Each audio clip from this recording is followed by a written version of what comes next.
Tonight, Rome's ancient stones tremble with a revelation that will redefine papal history. Pope Francis, Jorge Mario Bergoglio, the first Jesuit ever elected to the See of Peter, has died amid swirling shadows of intrigue and betrayal. His gentle image concealed an order steeped in secrecy, accused of orchestrating world affairs from presidential assassinations to clandestine financial empires. As morning candles flicker in St. Peter's Square, we descend into the abyss beneath the papal tiara where devotion, power, and deception collide.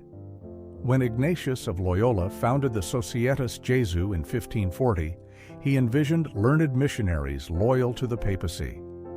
Yet almost immediately, rumors of a clandestine shadow government took root.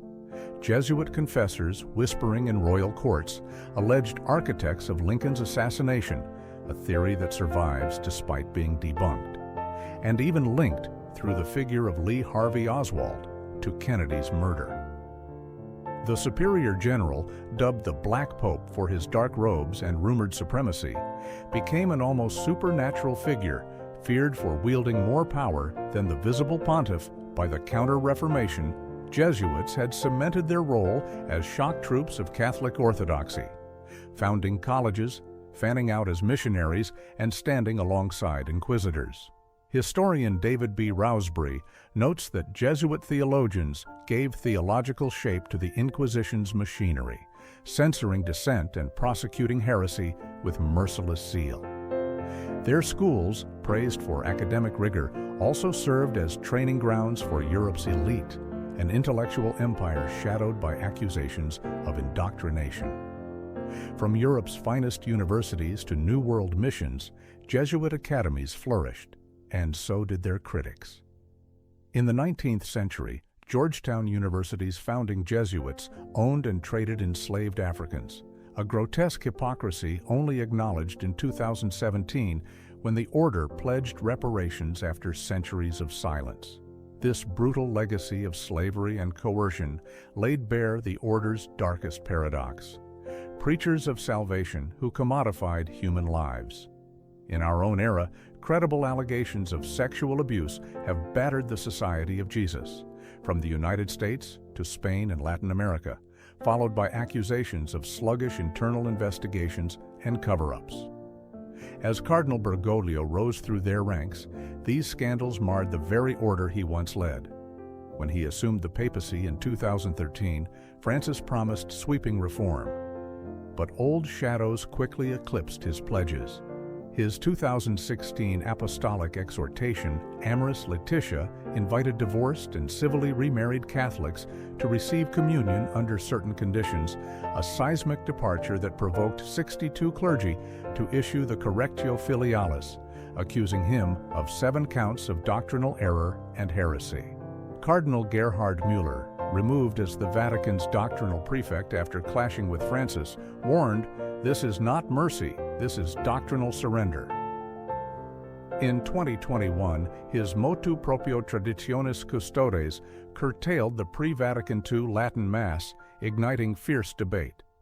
Liturgical conservatives decried a purge of sacred tradition, while progressives hailed the move as overdue reform. Simultaneously, Francis tightened oversight of the Leadership Conference of Women Religious, raising accusations that he stifled the very nuns he once praised for their pastoral zeal. Francis billed himself an anti-corruption crusader, capping permissible gifts at €40 in 2021.